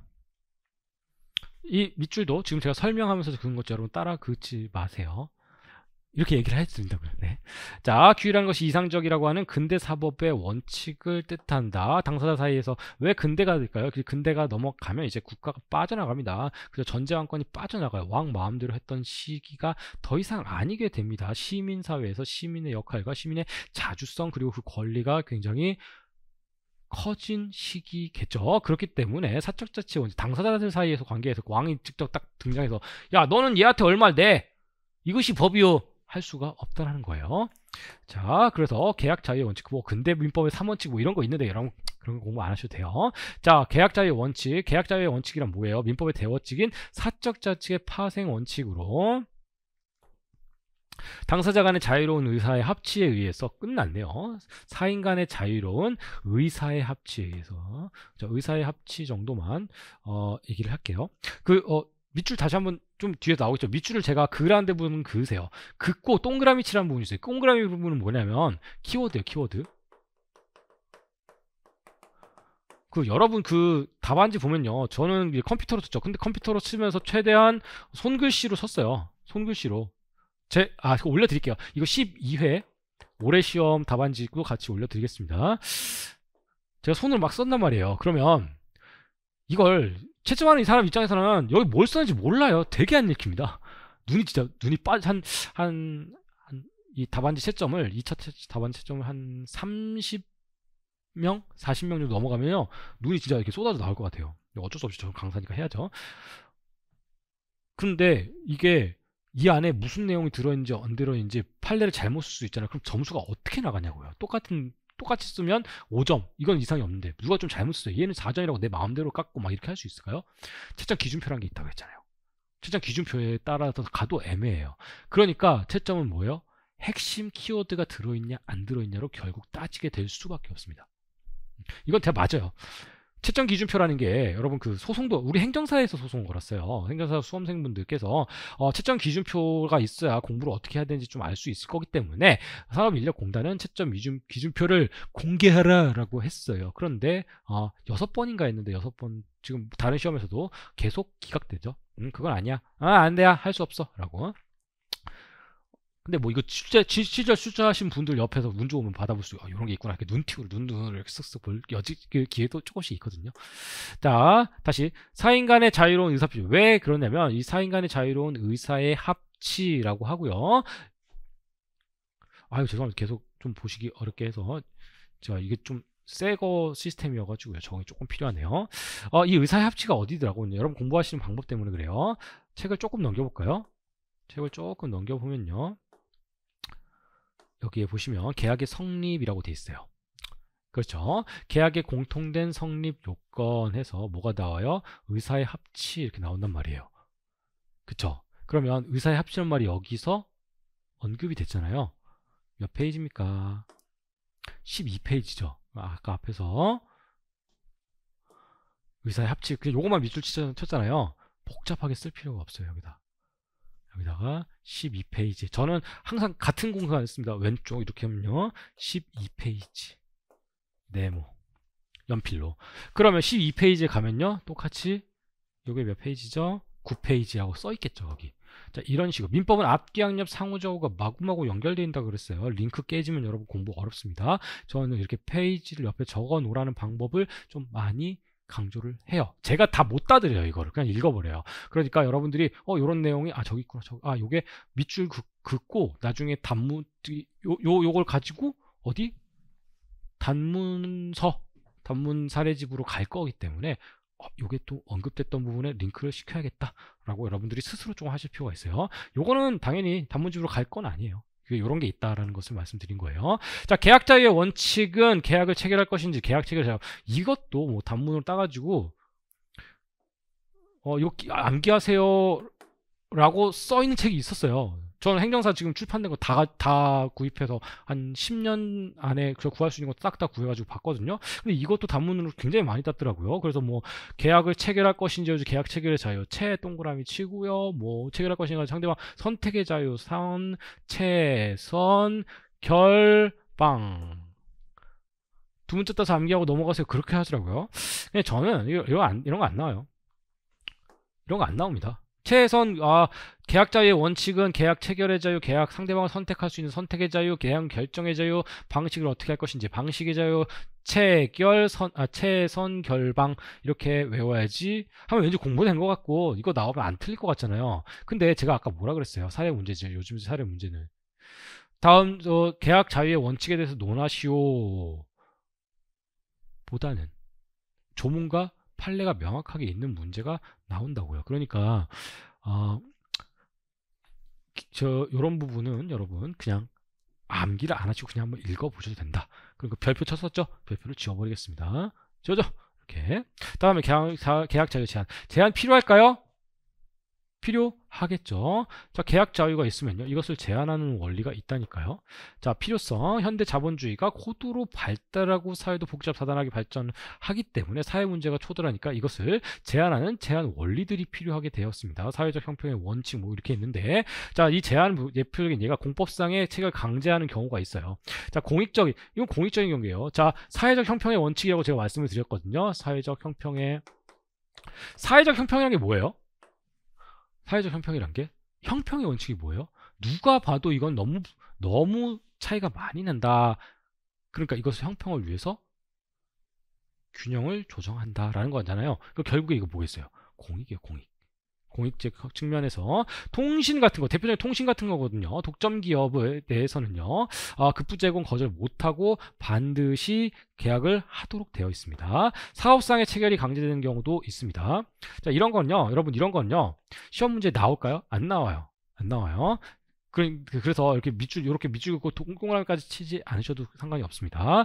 좀 더 보호할 필요가 있는 경우에 있어요. 자, 여기는 지상물 매수 청구권, 부속물 매수 청구권, 지상물 매수 청구권 및 부속물 매수 청구권 등이 그거하다 라고 되어 있죠. 자, 지매청, 부매청 정도만 동그라미 치워주십시다. 다시 여기 지매청, 부매청 동그라미 정도. 왜냐면 부매청, 지매청이라는 것을 뒤에서 이제 공부를 하게 돼요. 시험 문제에 아주 많이 나왔어요. 지상물 매수 청구권 3번 나왔고요. 부속물 매수 청구권 2번 나왔습니다. 임대차에서 나오는 거고요. 임대차에 뭐 많이 있어요. 내용 엄청 많을 거 아니에요. 근데 그 중에서 지매청 3번, 부매청 2번 나왔다니까요. 내년에 나올 수 있어요. 내년에 아마 좀 나올 것 같아요. 나중에 정리를 해서 좀 말씀드리겠지만, 자, 어쨌든 이게 그 근거가 사업상 체결 강제구나. 그러니까 이 내용을 답안지에 쓰는 게 아니라 지상물 매수 청구권이랑 문제가 나오잖아요. 그러면 지상물 매수 청구권 쓰고, 지상물 매수 청구권의 뒤에 간략하게 언급은 돼 있는데, 지상물 매수 청구권이란 이렇습니다. 라고 쓸 거 아니에요. 그 다음에 혹시 쓰게 되면 취지, 지상물 매수 좀 양이 많잖아요. 양이 많으면, 좀 빈 공간이 많으면 취지 같은 거 써주는 거예요. 여러분 알고 있으니까 지상물 매수 청구권이란 것은요, 사회적 형평의 원칙으로 일부로서 계약 자유의 원칙을 제한하는 용도로 사용이 됩니다라고 여기 한 줄 써주는 거죠. 이해가 되시죠? 그러니까 이 지상물 매수 청구권 딱 여기다 동그라미 치고 옆에다 뭐라고 써야겠어요? 저 뒤에 나와 있는 지매청 해당하는 페이지를 쓰는 거예요. 그러니까 이게 시험 문제의 출제는 안 돼요. 하지만 거꾸로 지매청에서 요구로 와서 이걸 가져갈 수 있어요. 이해가 되시죠? 어떻게 공부해야 되는지 아시겠죠? 자, 상대방 선택에 대한 자유 제한, 이걸 읽어보시면 돼요. 내용 결정의 자유, 방식에 대한 자유, 제한 각각의 할 수가 있습니다. 자, 그럼 계약의 종류 볼게요. 자, 계약의 종류, 전형계약과 비전형계약 말씀을 드린 바 있습니다. 전형계약이란 것은 민법에서 규정하고 있는 15종의 계약을 말하고요. 비전형계약이란 것은 무명계약이라고도 하는데 당사자 사이에서 자유롭게 체결되는 기타 계약, 얼마든지 가능하다. 자, 쌍무계약과 편무계약. 쌍무계약은요, 이런 거예요. 의무, 쌍무라고 이름이 돼 있죠. 그렇죠. 편무라고 돼 있죠. 이때 무라는 게 의무라는 얘기예요. 자, 보세요. 자, 갑과 을 사이에 계약이 성립하면 갑에게는 어떤 의무가 발생하고 을에게도 어떤 의무가 발생한다. 앞에서 이렇게 했어요, 안 했어요? 했지요. 그렇죠. 그런데 이 의무가 한쪽에만 있는 경우가 있고요. 의무가 두 쪽 다 있는 경우가 있어요. 볼까요? 자, 만약에 이 계약이 증여계약이다. 증여계약이다. 갑이 이렇게 얘기하는 거예요, 을한테. 야, 내가 가지고 있는 이 건물을 너에게 줄게. 그랬더니 을이 응, 좋아한 거예요. 그래서 의사의 합치가 있으면 계약이 성립한다고 여러 번 말씀드렸잖아요. 의사의 합치가 있으면 갑과 을 사이의 계약이 성립했어요. 그쵸? 계약이 성립하면 을은 갑한테 뭐 해야 돼요? 아무것도 안 해도 돼요. 갑은 을한테 뭐 해야 돼요? 소유권을 이전해야 돼요, 증여는.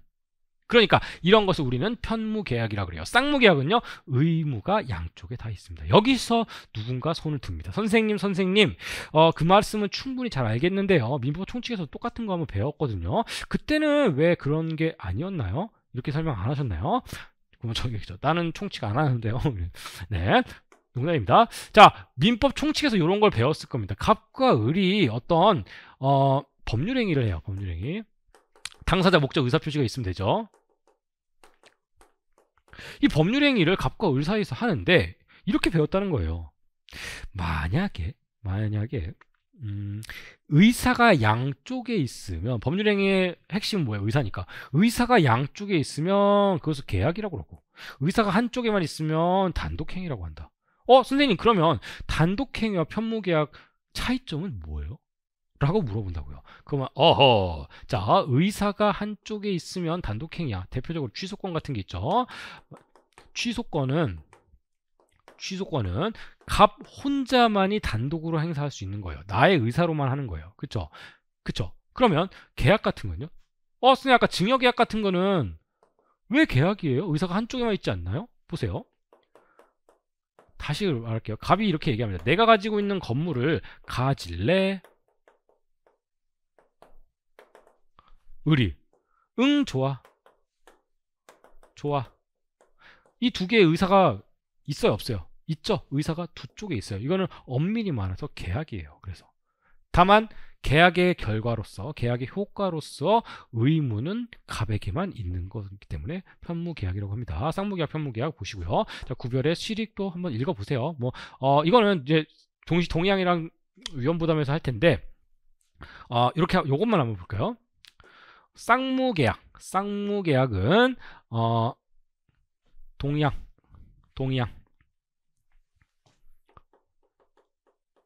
뒤에 동의항이 나옵니다. 위헌부담. 편무계약은 그게 문제가 안 돼요. 자, 유상계약, 무상계약은요.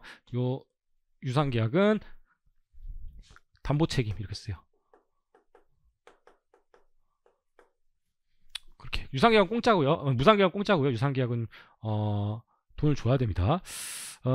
웬만하면 유상계약이에요. 근데 무상계약인 것도 있긴 있어요. 대표적인 거 두 개만 기억하세요. 증여와 사용대차.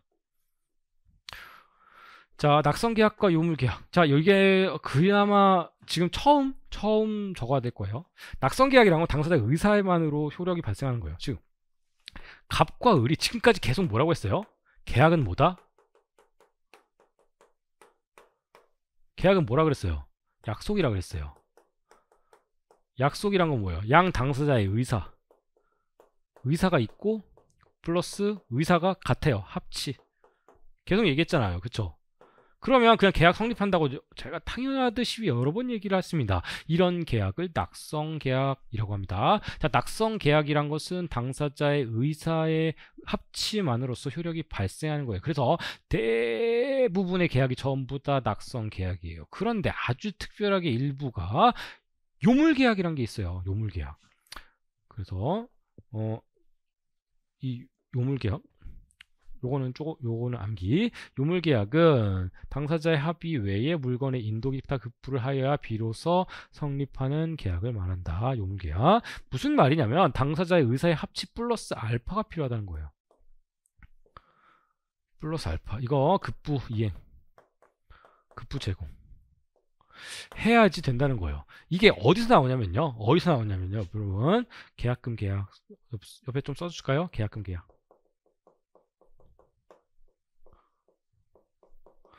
페이지 쓰세요. 페이지 67페이지. 67페이지 가가지고 67페이지에 오른쪽 맨 아래 보시면요, 요물계약이라고 있습니다. 그럼 거기다가 옆에다가 11페이지 쓰시는 거예요. 여기서 딱 한 번 나와요. 계약금 계약이 요물계약. 이게 무슨 말인가 봅시다. 자, 갑과 을 사이에서 매매계약을 체결을 합니다. 매매계약을 체결을 해요.